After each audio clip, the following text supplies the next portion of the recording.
Namanya Xiao Shuai, cucu seorang miliarder. Dia langsung berjalan ke kelas bisnis di pesawat, tetapi diberitahu oleh pramugari bahwa tiketnya adalah kelas ekonomi.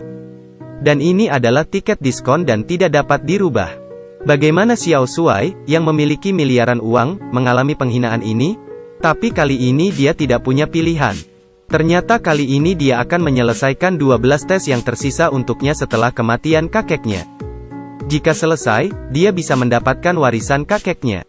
Dia turun dari pesawat, dan dia dibawa ke sebuah peternakan tak berpenghuni oleh teman kakeknya, Lao Bai. Pada jam 5 pagi, Lao Bai memanggilnya. Bangun! Membangunkannya langsung dengan tongkat listrik, dan kemudian mengantarnya ke peternakan.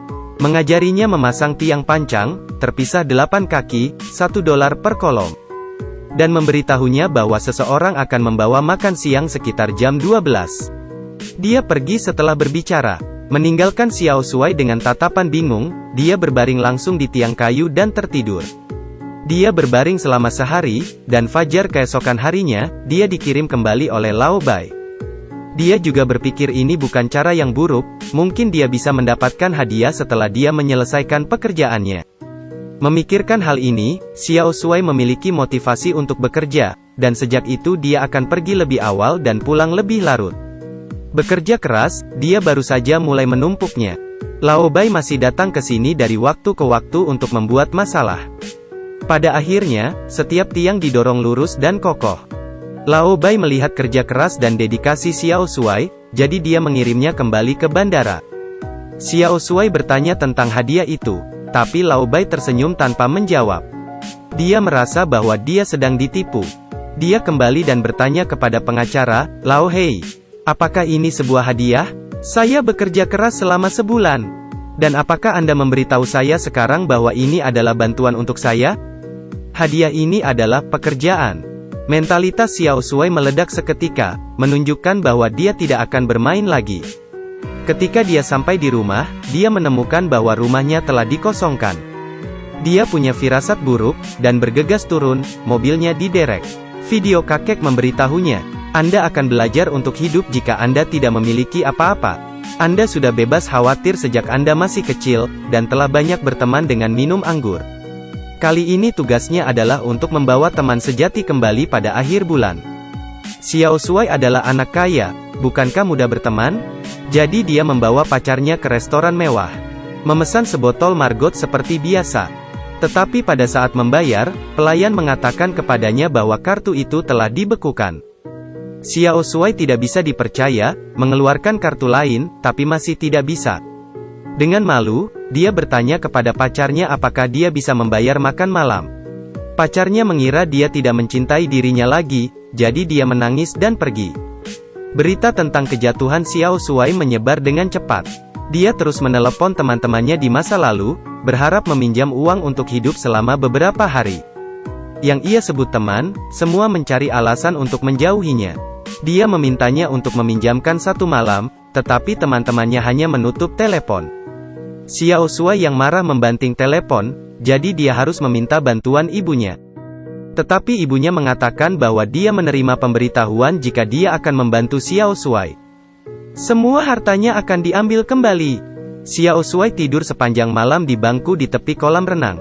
Pagi-pagi sekali, dia diusir oleh staf sebagai gelandangan. Dia datang ke bangku di taman lagi, dan seorang pria tunawisma datang untuk bersaing dengannya. Gelandangan itu menyarankan untuk melempar koin untuk memutuskannya. Yang memalukan adalah mereka berdua mengobrak-abrik saku mereka dan tidak menemukan koin. Ini adalah seorang gadis bernama Xiao Ai yang memberi mereka koin. Xiao Shuai melemparkan koin ke udara, dan gelandangan itu menangkapnya dan menoleh dan berlari. Baru saat itulah dia menyadari bahwa dia sedang ditipu. Pada saat ini ibu gadis itu datang dan mengambil gadis itu pergi. Dan memperingatkannya untuk tidak berbicara dengan orang asing. Dia adalah anak kaya, mengendarai mobil mewah bernilai jutaan dolar dan tinggal di rumah mewah. Memiliki puluhan ribu botol anggur merah. Sekarang dia merampok bangku dengan seorang tunawisma, mencuri mantel dan dikejar anjing. Ternyata dia berusaha menyelesaikan ujian yang ditinggalkan kakeknya dan mendapatkan warisan miliaran dolar. Hari ini dia melihat mantan pacarnya memiliki pacar baru melalui pagar. Dia tidak tahu apakah itu suka atau duka di dalam hatinya, dan kemudian dia didorong keluar oleh satpam. Melihat hampir akhir bulan, dia belum menemukan teman sejati. Untuk pertama kalinya dia merasakan keabadian. Dia berbaring di bangku di taman dan tidur seperti biasa hari itu. Pertengkaran membangunkannya. Ternyata gelandangan itu merampok makanan Xiao Ai. Dia melangkah maju dan berteriak pada pria tunawisma itu, untuk berterima kasih padanya. Xiao Ai berbagi makanannya dengan Xiao Shuai, dan keduanya menjadi teman baik. Jadi Xiao Shuai membawanya untuk melihat Lao Hei. Lao Hei merasa bahwa Xiao Shuai pasti telah menjanjikan sesuatu pada gadis itu, tapi Xiao Ai berkata, "Lihatlah dia. Apakah dia terlihat seperti dia bisa memberiku sesuatu?" Xiao Shuai menyelesaikan tugas kedua, dan Lao Hei memberinya sebuah amplop. Xiao Shuai mengira ini adalah hadiah super, miliaran warisan. Setelah sedikit bicara dingin, dia berjalan ke lift dengan cara yang keren. Tapi dia kembali suram setelah beberapa saat, tidak ada warisan besar di dalam amplop. Ini gajinya $1.500 untuk bekerja di pertanian. Kakek tahu bahwa Xiao Shuai pasti sangat sulit kali ini. Tapi dia masih berharap bisa menggunakan uang itu untuk membantu orang yang kesulitan. Xiao Shuai tampak menghina setelah mendengar ini, dia melihat gelandangan itu saat keluar dari rumah. Dia masih mengeluarkan $100 untuk ditabung. Tapi gelandangan itu melihatnya lari dan melempar tas. Setelah dibuka, ternyata itu tas ibu Xiao Ai. Dia datang ke rumah sakit sesuai dengan tagihan di tas. Dia melihat orang dengan wig dan Xiao Ai yang botak.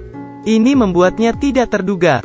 Dia dengan hati-hati meletakkan tasnya dan berbalik untuk menemukan ibu gadis itu dan bertanya tentang situasinya. Ternyata Xiao Ai adalah pasien leukemia, dan tubuhnya menolak setelah transplantasi sumsum tulang. Situasi saat ini tidak optimis. Xiao Shuai mengambil semua upah yang diperolehnya di pertanian. Diam-diam membantu mereka melunasi hutang sewa. Sekarang dia mendapat hadiah ketiganya. Nilai pekerjaan, teman, dan uang. Pada hari itu, Xiao Shuai datang ke rumah sakit untuk mengunjungi Xiao Ai, tetapi diberitahu bahwa dia ada di gereja. Xiao Ai berkata dia ingin memesan tempat dengan malaikat terlebih dahulu. Dia selalu ceria dan bersemangat, tiba-tiba menangis. Dia takut mati, dan bahkan lebih takut ibunya ditinggalkan. Dia berharap Xiao Shuai bisa mengejar ibunya agar dia tidak merasa terlalu sedih. Dengan bantuan Xiao Ai, keduanya melakukan kencan pertama mereka. Pertama kali naik bus, pertama kali menghadiri makan malam keluarga Xiao Shuai. Hubungan antara keduanya secara bertahap menghangat, tetapi saat-saat indah tidak berlangsung lama. Hari ini, Lao Hei menemukan Xiao Shuai. Kali ini misinya adalah menyelidiki penyebab kematian ayahnya. Dia datang ke sebuah desa kecil di Ekuador. Ditemani oleh kakak Mao ke tempat pesawat ayahnya jatuh. Saudara Mao memberitahu Xiao Shuai yang sebenarnya. Ayahnya bosan dengan intrik di bidang bisnis dan ingin pergi dengan tenang. Pesawatnya mengalami kecelakaan. Kakek tidak ingin Xiao Shuai kecewa dengan ayahnya. Jadi dia berbohong bahwa ayahnya terinfeksi dan meninggal dengan mengantarkan obat ke desa tempat wabah itu terjadi. Ini juga membuat Xiao Shuai berpikir buruk tentang kakek selama bertahun-tahun. Dia selalu mengira kakeklah yang menyebabkan kematian ayahnya. Saudara Mao sedang berbicara dan tiba-tiba menodongkan pistol ke arahnya. Bandit di depannya memegang AK, menunjukkan tatapan galak. Peluru sedang dimuat, seorang pria mati-matian memohon belas kasihan. Bandit itu tidak ragu untuk menarik pelatuknya. Peluru ditembakkan seperti hujan, dan pria itu kencing karena takut. Bandit itu melepas penutup matanya, pria itu tampak bingung. Selamat Natal. Pada akhirnya pria itu dimasukkan ke dalam sel. Para bandit mabuk dan tidak sadarkan diri, Xiao Shuai mengambil kesempatan untuk membuka pintu dan melarikan diri. Berlari liar di hutan, di atas kolam, di atas semak-semak. Melihat dia akan melarikan diri, dia tiba-tiba berhenti. Dia memutuskan untuk kembali untuk menyelamatkan orang lain, melumpuhkan para bandit dan meninggalkan teman-temannya. Keduanya saling mendukung dan terhuyung-huyung untuk melarikan diri. Xiao Shuai akhirnya tahu apa artinya berbagi kesulitan, hidup dan mati. Dia tidak peduli dengan hadiah super lagi, bakat di depannya adalah yang paling penting. Sesampai di rumah, Bellem bergegas dan memeluknya begitu dia turun dari pesawat. Untuk pertama kalinya dia merasakan perasaan diperhatikan oleh orang lain. Kemudian Xiao Shuai pergi mengunjungi gadis itu menyalahkannya karena melewatkan Natal. Dia menawarkan untuk menunggang kuda sebagai kompensasi, Xiao Shuai setuju. Dia menelepon dan memberitahu Lao Hei bahwa dia tidak ingin terus menyerah. Dia memiliki hal-hal yang lebih penting. Yang kedua adalah meminjam jet pribadi kakek. Dia mengemudikan pesawat dan membawa keduanya ke peternakan Lao Bai. Lao Bai, yang menerima berita sebelumnya, membawa salju ke pintu dengan truk. Xiao Shuai ingin memberi gadis itu Natal yang sempurna. Xiao Ai menginjakkan kaki di salju. Xiao Ai bilang dia ingin menunggang kuda. Dia takut kuda. Saya yang suka kuda. Keesokan harinya, mereka menunggang kuda dan berkeliaran di padang rumput yang luas. Xiao Shuai mencium Belen. Xiao Ai melihat hubungan antara keduanya menjadi lebih baik dan lebih baik, dia tersenyum penuh pengertian. Di malam hari, Xiao Shuai membuka video kakek. Kakek berharap dia bisa bekerja keras untuk mimpinya. Tapi Xiao Shuai hanya bersenang-senang sejak dia lahir. Sekarang dia mengerti. Guru berkata, saya tidak tahu apakah saya punya mimpi. Tapi saya bisa membantu orang lain mewujudkan impian mereka. Melihat pertumbuhannya, Lao Hei memutuskan untuk memberinya cek senilai 100 juta dolar. Mantan pacar mengetahuinya, jadi dia pergi ke rumah dan ingin berbaikan lagi. Tapi tidak ada hal yang seperti itu di dunia ini. Xiao Shuai memutuskan untuk menyumbangkan 100 juta dolar untuk mendirikan rumah Xiao Ai. Sebuah rumah yang khusus didirikan untuk keluarga-keluarga yang berjuang melawan penyakit. Sayang sekali Xiao Ai pergi sebelum mendengar kabar baik. Pada hari proyek itu dimulai, Lao Hei bangga dengan Xiao Shuai saat ini.